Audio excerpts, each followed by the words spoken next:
Welcome back to the Jimmy O Show. Very happy episode with the Week 4 players of the week. We're here. We're going to lead with the defense. That defense has given up 10 points in the last 2 weeks. That's an average of 5 per game for those mathematically challenged. Pretty good, boys. So we're here with the three defense players of the week: Keith Cooper, Lance Robinson, and Jesus Machado. How we doing, guys? What's going on? Doing good. Good, Great. good to have you. Like we did last week, we're gonna after we talk to these guys, we'll talk to some of the other position units. But before we get started, let's be sure that we highlight our charity partner of the week. We recently saw a bunch of guys just up there with Son of the Saints, and we always love promoting that group. And we've developed a good relationship with the folks over there, and the boys. Our boys seem to really enjoy their time there, and they seem to enjoy you guys coming over. So please be sure to check them out, and also go to ftwcollective.com to get information on our collective. We will be working on a website relaunch in the coming weeks and some different things we're going to be doing to even further enhance what we're doing here in the NIL space for Tulane. But so be on the lookout for that. And finally, coming up, the at Palace Cafe, our event for men's basketball. We can't let football get all the love. These guys, they came over to Rizzuto's and had a great time with us for the wine and dine. Well, basketball gets their turn, and so Coach Hunter and the guys will be joining us at Palace. That's going to be a great event. Look out on any of our social media for details on that event that's coming up in a few weeks. All right, so all the business is over, boys. How we doing? Doing good. Feeling Yeah, good. yeah. So pre-conference play has been concluded. We've had a good run. 3-1. Obviously, we just we're looking for 1-0 every time. So whether it's 3-1, 4-0, I guess none of that really matters because now we're on to UAB. I guess before we get into that, we'll talk a little bit about the game with Nichols. I thought Nichols came out; they were ready to play. They came out and sort of gave us their best effort, tried to be physical with us. I thought you guys matched that challenge. Yeah, I mean, most definitely. Coach was gonna put a good game plan together. Um, we really been dialed into it lately, and I mean, our front is very good. Our D line is very good. Our linebacker is very good, and then the secondary is coming together real well. Our safeties are playing real good. Bailey Despany, he's been playing real great, and Jarius and myself and Cam. So we've been locked in, and we're ready for conference play. Yeah, no doubt, man. And look, I mean, Lance, I was glad to see you share a little bit. You got this habit of getting a pick every week these days. You Mhm. know, Yes, sir. but look, man. One of the things we love about our field wave athletes is the humility. You had a chance to get a pick six, but you felt like laying down for that turf monster. Make sure. Man, he got me good. I just got too happy about it, but it's all good. Hopefully, get another one.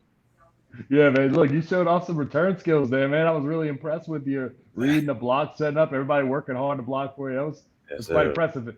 And all joking aside, man, it's what 3 straight weeks now, I think, with the interception or Uh, something like that, or three out yeah, of four, something like that. 3 out of 4. 3 out of 4, yeah. I mean, that's Sure. that's that's pretty cool, man. Thank you. I Um, appreciate it. you got it. And somebody else on the interception train. I know Keith. I know we got the sack board for the defensive line, but do we have an interception board for the back seven? Because Jesus got on that board this week, man. Yes, sir. Got me one first career. Was excited. They missed a block for me, but it's all good. Well, I was impressed, man. Like look, you've developed a well earned reputation. Downhill guy, bunch of plays in the backfield, disruptive player. Sideline to sideline. You do that, man. You're in the box. You're great. But that was a pretty good deep drop, man. You were down. You were back there, good 15 yards. Took your drop where you needed to be. We were ready to make a play when it came to you. Oh yeah. I was like right on the spot. He kind of just stood right to me because like where I was at on the field. So Mhm. it was like kind of a surprise pause for a second. You just threw it, man. All right, I got it. I'm not gonna let you pass that one up. Then Keith, man, on the board again, bro. Oh, You how you told Coach Chapman you can go ahead and write my name in with a permanent Sharpie or what? oh yeah. Told him that, hey, you might as well just put me in every week, man. I'm trying to. I'm gonna be up there every time. Been grinding for. uh, yeah. Ever since you told me about the board, though, man, I was thinking. I remember thinking, and I'm trying to remember. You're gonna have to help me. Somebody got them one on this past Saturday. I thought it was their first sack of the year. I was like, oh, that's another one on the board. Who was it? I'm trying to remember who had. I think it was their first sack of the year on Saturday. Yeah, it was probably Jared. Yeah, Jared, the middle Oh line. yeah, Yeah. Okay, Jared Small got him one, and yeah, man. I mean, look, just another incredible performance by really the entire front seven, but um, just defensive line continue. Yeah, they really didn't try to even challenge the edge. I think that was set hard. Guggenheim, he got himself a couple little runs here and there in between the tackles, but again, we're playing light box. Almost daring people to run and doing a great job containing that when it comes. He was the most successful running back all year, though, 56 yards. I mean, you got to tip the cap to the guy. Yeah. That's one. So, I didn't realize this. I saw it on social media, guys. You have now played four straight first team preseason running backs Mm, in their respective leagues, and the leading rusher of the four is at 56 yards. That's a high water mark. So you should be real proud of that. yeah, we take pride in that, stopping that ball so we can rush the passer. Mhm. That's what we take pride in. Yeah, and I mean I could piggyback off that, and I mean Coach Chapman really says it a lot that like if the coverage matches the rush, then good things gonna happen in the back end. So I could Mhm. I could attest to probably a lot of our interceptions lately been Yeah. because of the rush, because our guys up front they've been getting after it. So it's just been going hand in hand. If you Right. Yeah. Yeah. Go ahead. if you watch the last game, right after I got the sack, the very next play, Jerry's caught a pick. Yes, sir. Yeah. We used to work. Yes, sir. Well, right, and if you look at like Lance, most of your interception, Jared's interception. I mean, it's just you're speeding up the quarterback just that Hmm. fractional. It's really half second, whatever it is. If he's too early, and rush decision, like he's hoping his guy's gonna come open, but of course y'all in the pocket, y'all in good position to make a play. And I mean, but that's all coming from that pressure. And of course, obviously, you guys tight coverage. I mean, if you got if you press it and they beat you immediately off the line, then it don't matter how fast you get to the quarterback, they're going to be able to complete it. But Right. like you said, they're going hand in hand. Hmm. Um, Now, but going back to the idea of stopping a run, I mean, where it's important teams, there's lots of reasons, analytics. Some will say if they look just at stats and be like running stupid, you should just pass the ball, expect a point.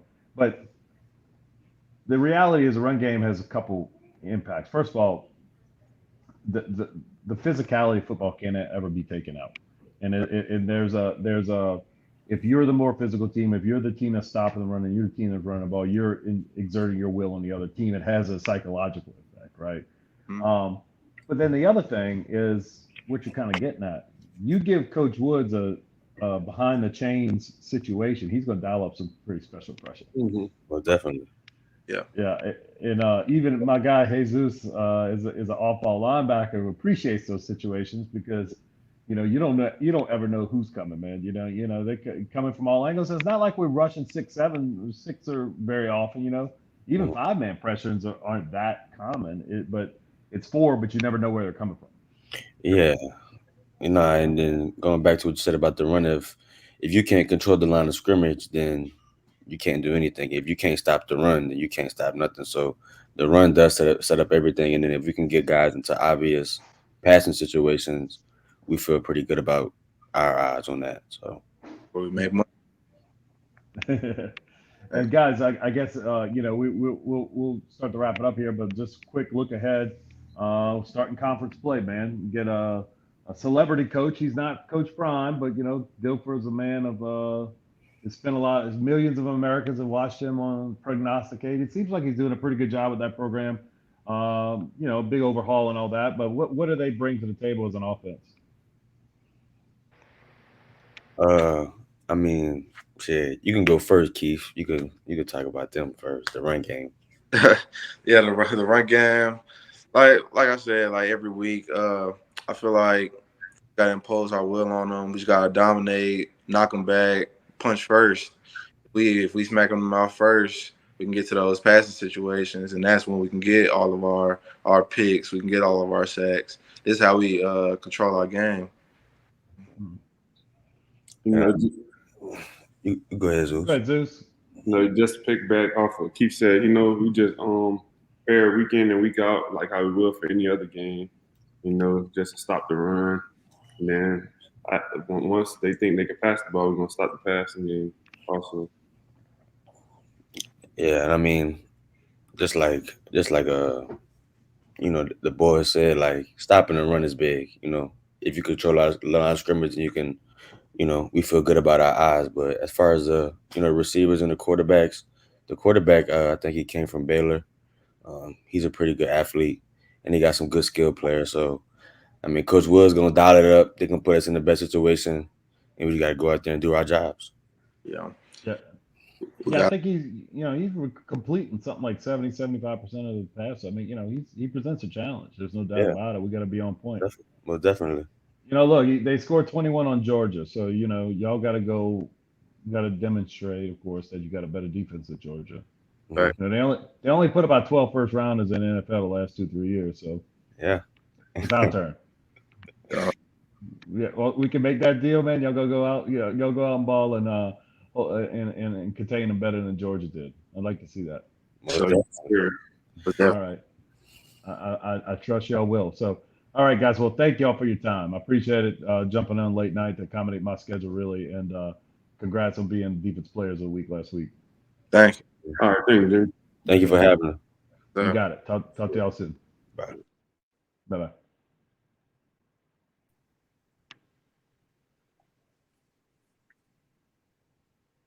Look at these guys. We got the specialists. We got the What's specialists. going on? How Hey, you doing? How you doing? Man, I know Shi-Keem. Look. So let me slow down. Next segment here, we with the special teams players of the week. We got a first timer coming to us from Katy, Texas. Kentrell Webb, how you doing, Kentrell? Doing good. How are you? I'm good. Kentrell, for those that don't know, is a high school teammate of my former 1998 undefeated teammate's son, Michael Jordan. He's known Lil Mike and Mr. Jordan for quite some time. So Uh, we kind of feel like you're part of the family, man. You're the second no doubt. generation in some ways. And of course, Shi-Keem has been a special team stalwart for a while now, at least 2 years now. Shi-Keem might really probably started getting some special teams work even 3 years ago. Yes, sir. Um, but I bet you never thought you would have a punt return touchdown. Nah, that's not how I thought things would go. If I were to ever get a touchdown, definitely not a punt return one. Right. Yeah. And my guy Val, the ice cold water in his veins. Val's all business, man. I get him on the show. I talk to him afterwards. He likes to smile and joke. I was messing with him before the Southern Miss game. I was like, let me see. Oh no, look, still ain't got no pulse. You good? He Yeah, barely cracked a smile. He I barely don't cracked a really, smile. I don't talk to anybody during the games, man. Like I'm just in my own like little world. Like everybody, like people know, like I'm not. It's not how I am as a person. Just during the No, of game, course I not. just, I during the games, I'm just like just focused on my job. Like I just need to do my job. That's the best way for me to do what I need to do is just to stay focused on the game, no matter what the score is or what's going on. Well, you don't change a thing, man. It works for you. You're kind of like that starting pitcher, middle of a no hitter. You don't you just leave that man alone on the bench. You do not talk to him. You don't disturb him. You let him do his thing. Stay in that zone. Yes, So, sir. well, good. Well, Val, was that a career long tie for career long? I mean, that was what, a Nah, 48 it yarder. was 47. It was a 45 yarder. Oh, 45. I hit Okay. one on 47 last year at Cincinnati, and still haven't had an attempt over 50. So Well, I know we got to talk to coach and we got to get in that coach for. Maybe we could put some you can work on that analytics book or whatever, because you putting plenty of leg in that thing. You got 50 in you for Yeah, sure. I'm not too worried about it though. Whenever we need to kick a field goal, wherever it is, I'm happy to kick it. So Right. Okay. Well, good. And then okay, so let me ask you this. So, we talk about core four guys that are like on all the return and coverage units. Shi-Keem, if I'm right, I think you seem to be one of those guys. I think I see you on both return units and both coverage units, huh? Yeah. Yes, sir. Yes, sir. Known for outstanding speed, and I mean, you start seeing you making more and more plays as your time's going on. It's got to be rewarding that if you can put in all that work that you actually get in and make a play here and there, huh? Yeah, yeah. It's very rewarding. A lot of times on these units, it's kind of just things that don't really get seen. So when something like that comes around, it's pretty fun. Yeah, our guys don't always make it too much fun on the coverage side. I mean, we don't tend to. I mean, we almost never give up a kick return to even where we even get to make a play. With Glover always putting it through the end zone, and then even the punts. I mean, when it was Casey and now Collar, is this high hang time. A lot of fair catches and so forth. We Right. don't get a lot of tackle opportunities, so that's a good thing overall. Yeah. But the way y'all make plays, you and Kentrell and the rest of the crew, I mean, I kind of wouldn't mind to see them get a return attempt every now and then. Right. Uh, so Kentrell, man, this is your way to break on the field, redshirt freshman.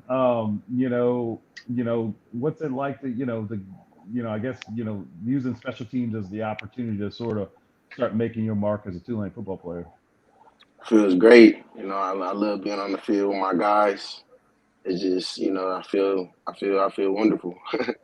Yeah, yeah, and I guess you the guy. Well, no, you and Val, both of you guys. Y'all's only experience at Tulane really has been pretty successful. 12-2 last year, and now, sitting 3-1 now. But really, we know it's just 1-0, right?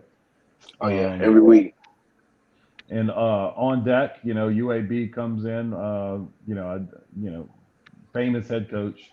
Uh, he's a little different, and some of the media out there question the hire and all that. But man, I don't know. I just always felt like God's got a kind of really unique take of football, and interested to see what he does. I don't want to see him have any success until after next week, but I wouldn't mind seeing UAB going on a little run after next week. But as far as special teams, I mean, is there anything we've seen in their special team state that kind of is a point of emphasis that's based on something they do this week? I think pretty much everything's kind of just keep the same like emphasis on making sure we tackle. They kind of got a guy on some guys on their return units that can make plays, and yeah. But I think it kind of boils down to just us keeping um, like emphasis on our core values as a unit and as a team. So Yeah, our coaches You, do a good job. Go ahead. Yeah, our coaches do a good job. We don't really have to change anything week in and week out. So we do our job, and we'll stop wherever we have to.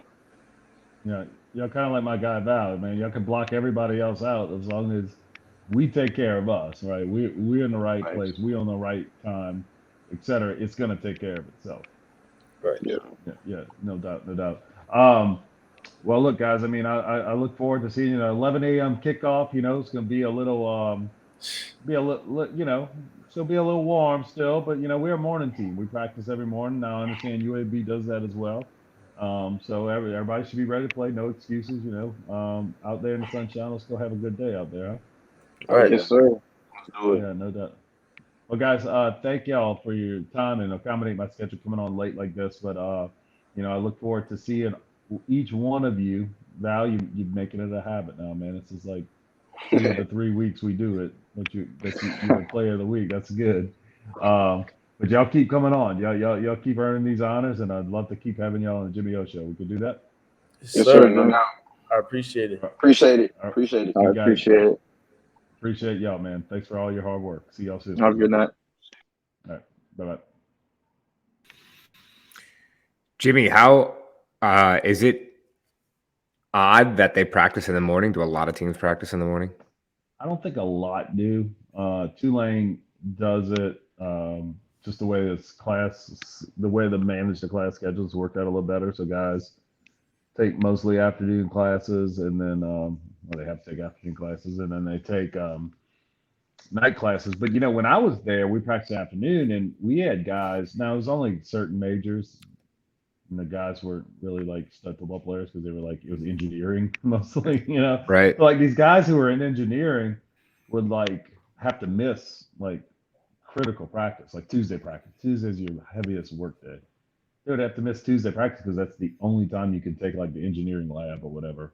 Right. And so it's basically, I think, generally speaking, the stuff you could take in the morning, they're going to be afternoon options, but not vice versa in some places like labs and stuff. So I think it works better for us. I mean, the only thing I used to worry about it, like, because he's done that this whole time here, like, well, what are these 7, 8 a.m., 8 p.m. games? That's different body schedule, but our guys don't seem to have a problem. I feel like you can get more geared up for an evening game. Like if you're a team that always practices in the afternoon, 3:30, 4 o'clock, somewhere up in there, right? And then you have an early game at 11. That's probably harder than the reverse, where you practice in the morning and then have a game in the evening. Yeah, I think so too. And I mean, they just, you're controlling, like, doing it that way. You make sure they're eating the right breakfast. You making sure they're eating the right lunch. Like, yeah. You're at least getting those 2 meals, like they're being fed at the facility, basically, and they don't even have to be tempted by the fast food option or whatever in the UC, Yeah, I mean, I think it's got to probably work. Like, for example, you work out in the morning. If you went and worked out in the afternoon, you'd be fine. I work out in the afternoon. If I came at 5 a.m. with you, I would die. Because I'm not used to it, right? So, I mean, that's pretty neat that Tulane academics or school is first. Oh, definitely. Yeah. I mean, they have very few academic casualties. I mean, particularly for hard school, like they take care. I mean, and look, they got 6 advisors. They stay on them and all that, but these guys are pretty driven. Yeah, I love it. And I mean, I want to say at least my time doing the show with you, every single time that I have spoken to a player and you kind of ask what's next, they never really say football, even if it is. Right. Right. I try to do they're talking about business and stuff like that. Right. Right. Yeah. So, I mean, I got to hand it to them. Like, that's definitely different than you'll see with most schools. Yeah, I think that's fair. And it used to be like it was different, but then they didn't win very much. And it's like, well, where's your priority? But now they're kind of doing both. And it's really cool. They're winning and doing the right things off the field. Yeah, that's fantastic. That's fantastic. All right, let's bring Lawrence on here.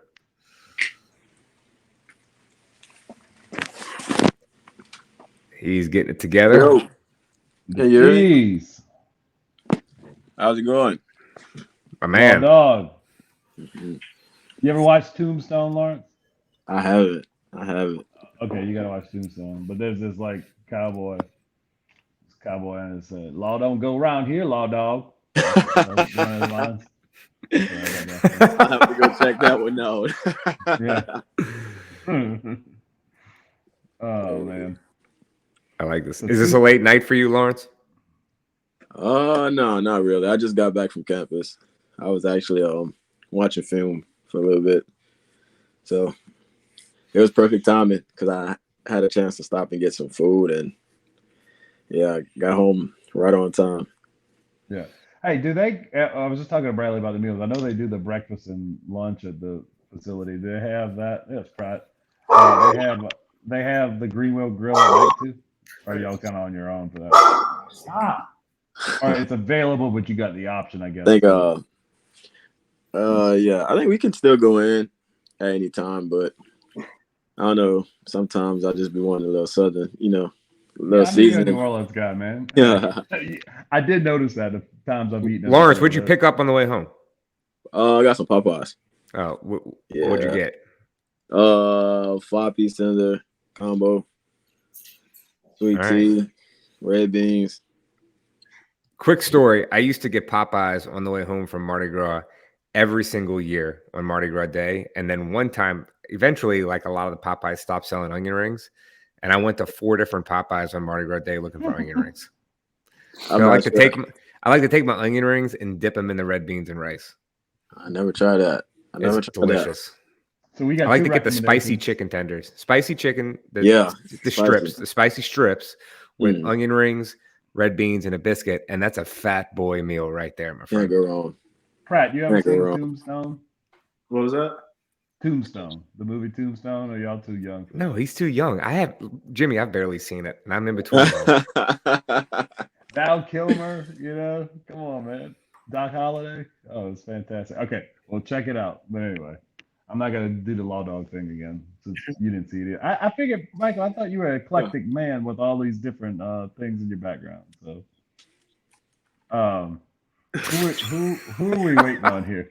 Pratt's like, man, you're losing me, man. It's late night. Jeez. Who's our last one we're looking for? Is it? I can pull it up. Cam Wire. Yeah. We'll give him a couple more minutes and then we'll get started. Pratt, what class did you come from? Motor learning. All right.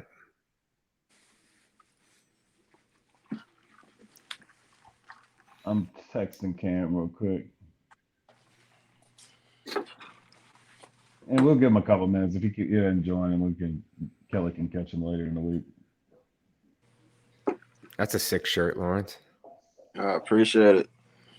I got this when I first got here. That's good. That's good. You might have some Pratt, good weather for the game. Cool. Yeah, I heard it's not gonna be. It's gonna be in the 80s. I think. It's Yeah. like basically fall. Pratt, you showed some favoritism this week, bro. Just a little bit. You let Love get 2 touchdowns. Dude, that's sharing the love, man. Yeah.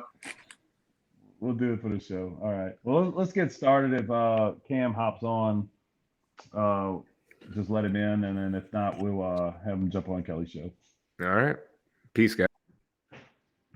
All right, here for the third and final segment of the Week 4 Play of the Week episode, we have really the passing game stars of the week. Got Michael Pratt back from his leave of absence, back on the field, doing what he does best, throwing touchdowns, running, doing the whole thing. How you doing, Mike?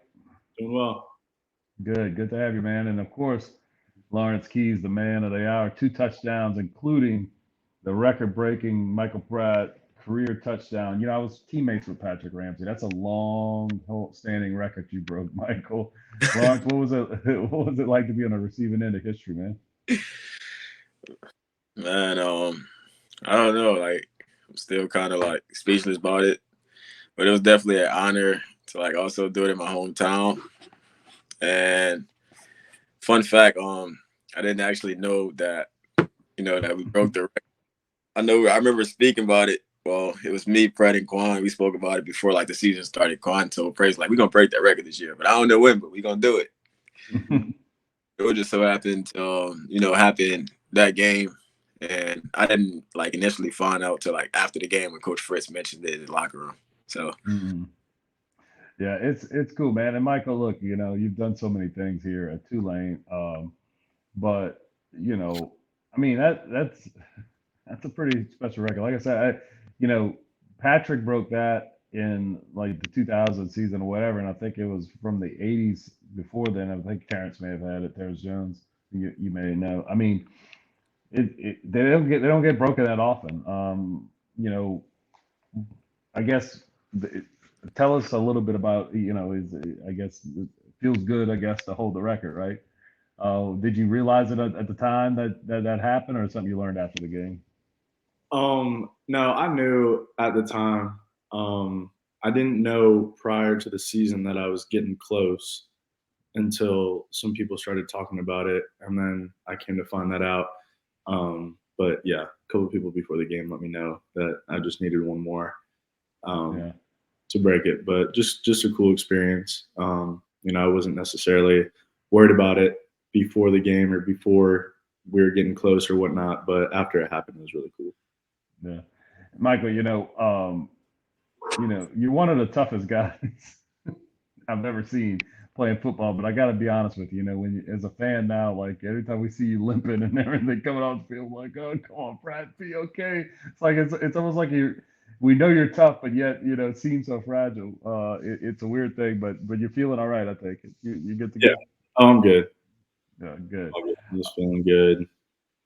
Yeah, good. Well, let's do something that you like to do more than talk about yourself. Talk to me a little bit about my guy Keys here, because Lawrence had big plays in the passing game last year, no doubt, but Lawrence made a huge impact. Jet sweep, kind of catch and run stuff last year. I mean, but now we're seeing the evolution of Lawrence Keys as a receiver. I think where it's everything. It's every route in the playbook. It's all over the field. Different positions and just scoring short, long, intermediate, the whole thing, right? I mean, talk to me about the evolution of your friend there as a receiver. I mean, I've seen it since day one, since he got here. You see it in one-on-one, these 7-on-7 team reps during the games. I think we were just pretty deep last year at receiver, and we had a lot of guys that can make plays, and we spread the ball around a whole lot. But this year, losing our top two guys in production, and Deuce and Shea, some guys had to step up and take those next steps. And he was a guy that we talked about all off season that we all knew was going to have a huge year. And that starts in the way that he practices and prepares, and is a leader in that room. But he makes it really easy on me.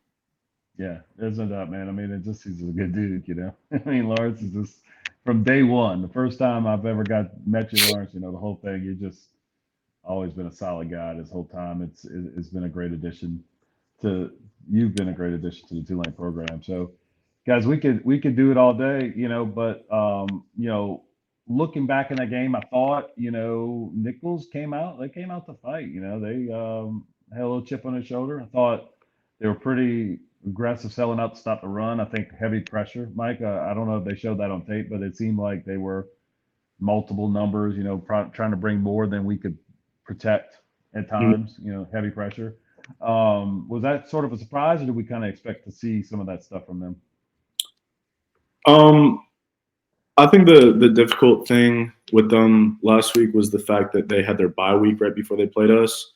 So they internally had 2 weeks to prepare and 2 weeks to implement different blitzes and that kind of stuff. When we watch film on the most recent games and, see kind of their tendencies, who they like to bring, what formations they like to bring different pressures in and whatnot. So I think they had a slight edge in that aspect of it, of having 2 weeks to prepare and trying to master some things that we hadn't seen yet. But I think for the most part, we ended up doing a good job adjusting and being able to pick those things up. So that I thought there was some stuff, particularly coming right out of the half, just like, okay, you're gonna leave my guys one-on-one out there, like a 1, 2, 3 step, boom, balls out, and it was just kind of methodical. Lawrence, we look at what team. It's a copycat, whether it's NFL, but even college, it's a copycat league, right? It's a copycat game, and I think we now have some tape out there that shows Nichols did some things to kind of frustrate our normal flow. It's almost polar opposites. South Al was trying to play coverage and just couldn't do it very effectively, but they were not a heavy pressure team. It was just more like, we're going to try to cover. We just couldn't cover y'all. No offense to them. Nichols, they came after. I mean, I would think, watching our tape from this last week, though, I would suspect UAB is going to try to do some of those same things. I mean, a lot of teams, like just based off going off film, I mean, every team look at like previous games that we do, and they probably see like, okay, like this team didn't do this against them, and that's how they got beat. And some teams try to like implicate and try to do something differently, to try to attack their game plan. But Nichols, like based off like going off Southern Miss game last week, I was able to tell that they watched film from like the first play when I lined up and seeing how like their leverage was, and it wasn't so far from like Southern Miss's. So I was like, okay, I know they watched the film and they try to make like little adjustments. Like just by going off press, they had 2 weeks to basically, watch us. So I'm pretty sure they watched a lot of the games and they seen things that that we did that were good against other teams, and they tried to put that in their game plan and tried to like use those things to stop us. But I mean, we mix it up, mix and match every week, so everything is different. We won't come the same way how we did each and every week. I think that's what's good about our offense, and that's on the side that like on the offensive side of the ball. Yeah, I mean we got a lot of tools in the toolbox, right? So okay, you're gonna attack us this way. Well, we gotta answer for that. Um,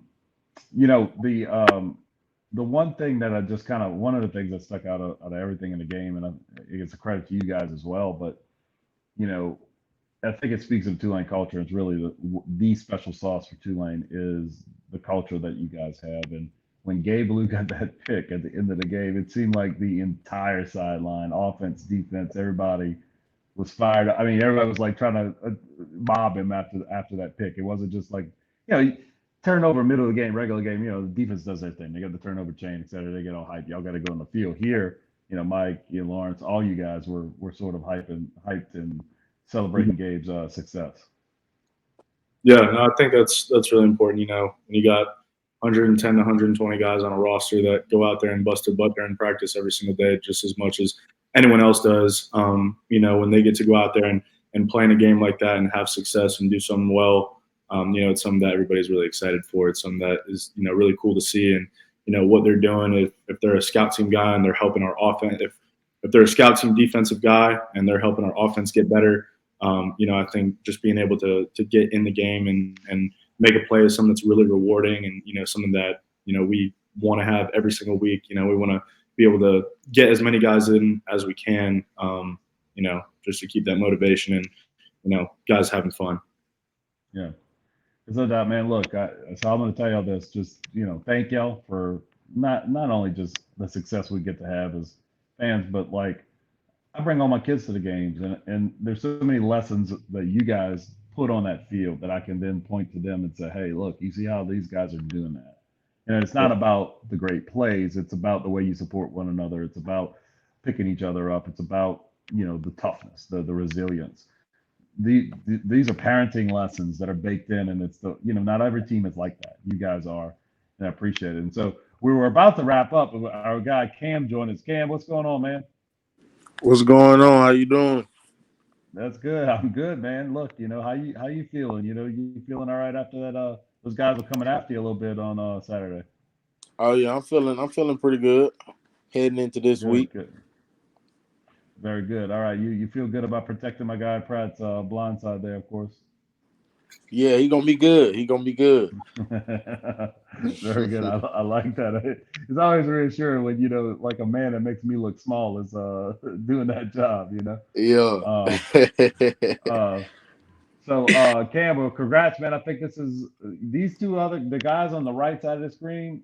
They know they can even spell Ordno. They've been on Jimmy O show so many times, but I think you've been on the show before, but I think this is your first Player of the Week appearance, is it not? Yeah, this is my first one. Okay, very good, man. Well, congrats on the well-earned honor there. So, guys, well, look, I can't. We'll cut it short just because I know it's late at night and these guys are ready to go to bed because that's what they do. They're responsible young men, of course. So we'll go ahead and wrap it up. But guys, before we do, let's just be sure to tell the people at home to check out once again the charity spotlight, the organization that all of you guys have done such great work. And Cam, I know you can maybe speak a little bit about it, but Son of a Saint, the great work they do in New Orleans for fatherless boys and providing a great community for those guys. You've done some work with those guys, haven't you? Yeah, I've been over there. I'm friends with a few of the young kids over there.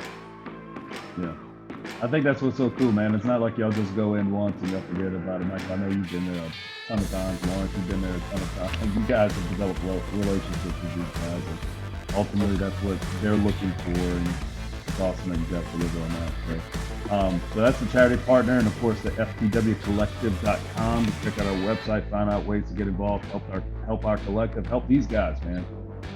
They're obviously not only working hard to perform well, but these are outstanding young men and kids of great character, people that, like me, and would be proud to have kids just like y'all. So if you have a way of supporting, please do.